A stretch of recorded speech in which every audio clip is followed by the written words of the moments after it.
Презентацію давай. So this is work that I've worked on, something I've worked on for the last 30 years, trying to figure out what the best way is of replacing bone substance. I'm an orthopedic oncologist. I've spent 25 years in the Army, so I do a lot of combat surgery. I was a professor and chairman at the University of Florida. So the question is, what's the best thing if you have a bone defect? Either from trauma or from tumors. What's the best substance to fill the defect? It has to be acceptable, no toxicity, has to be easy to use. Cost should be a factor, safe, effective, strength somewhat equal to bone, and very durable. So the dental community has been far ahead of orthopedics looking at bone research because of the dental bone-tooth interface. So they have came up with this hydroxyapatite cement, which is now commercially available. It's a moldable paste. It's easy to use. It sets in a reasonably quick period of time. There's no heat associated with it as you have with methyl methacrylate. And you can reconstitute it using water saline or phosphate buffered saline. So we first looked at this with a goat model using goat femurs that had been explanted from goats, and because what we had been using was methyl methacrylate, which is a plastic which heats up very well. Neurosurgeons have used this for many years, cranioplast, to fill defects. So we tested this with methyl methacrylate versus hydroxyapatite cement, and the results here were really fairly comparable. All right, so there wasn't any decrease in the effectiveness of the cement versus hydroxyapatite cement versus methyl methacrylate. So then we looked at this with goats, with living goats. Again, the same model of the distal femur. We made a big hole in it.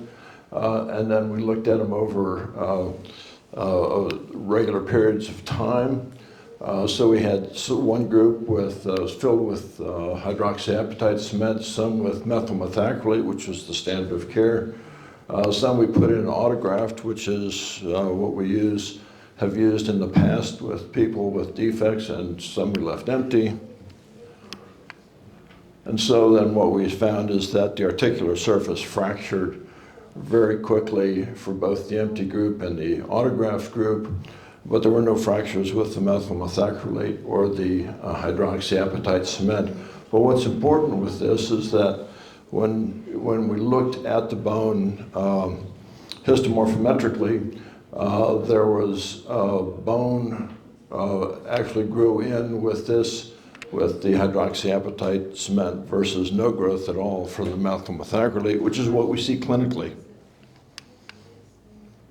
So we did a small clinical trial to start this with. We looked at 13 patients, 9 male and female this was at 3 different centers. And we looked at the areas of distribution of the proximal femur, distal femur, proximal tibia. These are very common areas for giant cell tumors. These were the different diagnoses. And then what we found is that we used a very similar type of process for all of our tumor surgery. We widely unroofed the tumor and expose it, treat the cavity, and then fill it with the antibiotic cement. And we followed these up, and the MSTS scores were on a range of 0 to 30, 30 being the best, so that at 12 months we really had fairly good outcomes with this. This is a picture that we have of a patient. You can see these are common defects for tumor surgery, but there are also some defects that you can see from trauma surgery. This is a big tumor, distal femur. This is it filled up with the antibiotic cement. And this was from a retrieved specimen that you can see, and this is the dark material here is the cement. And this is living bone that has been put, that has grown on top of it. And these indentations or cutouts here are evidence of cellular remodeling, so that your bone osteoclast will reduce this, but it takes a very, very long period of time to do this. So these are our scores. And then we've looked at it as a carrier for antibiotics. All right, this is especially useful for bone infections after trauma or after tumor surgery. So we looked at it compared, we made cylinders with looking at the antibiotics elution out of the hydroxyapatite cement and out of methyl methacrylate, which has been a standard of what we've used for prosthetic joint revisions. And this is how we reconstituted them. And then what we found, and this is a log scale. So you can see that this is the drug release that started out. This is for vancomycin and tobramycin, which are the most common drugs that we use for bone infections. And you can see that there's a logarithmically increased elution of vancomycin out of the hydroxyapatite cement compared to the methyl methacrylate. And this holds true again with the tobramycin. And so this is the amount of the total antibiotic released from the cement.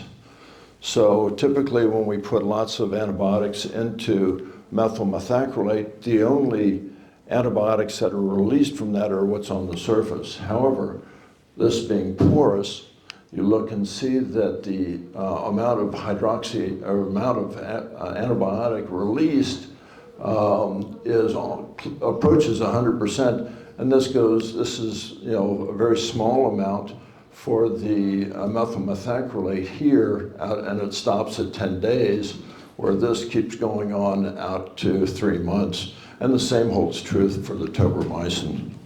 So this has been a very effective way of being able to deliver antibiotics to the local area. There's no systemic really absorption, so you don't really have to worry about any antibiotic toxicity with these drugs. So these are results. We found that the antibiotic release was at least tenfold greater from the hydroxyapatite cement than the methyl methacrylate. We get higher peak releases, which is very important for our treatment of the infection, and there was a longer release of the antibiotics over periods of time. So the advantages of antibiotics, and I've used this, I have a lot more data, but we're constrained by time. I've used this for many years with bone infections, because that's, when you do tumor surgery, you do bone infections, and have developed many other methods of being able to deliver this into the system. So the advantages of hydroxyapatite cement is that it doesn't have any exothermic reaction. When you have methyl methacrylate, it gets real hot, and if you put it down around the joint surface, it can actually kill the articular cartilage. It can undergo osteoclastic resorption and osteodeposition and once you put it in, you don't have to take it out, which is something that you would worry about with methyl methacrylate. So, thank you very much, Jakio and Slava.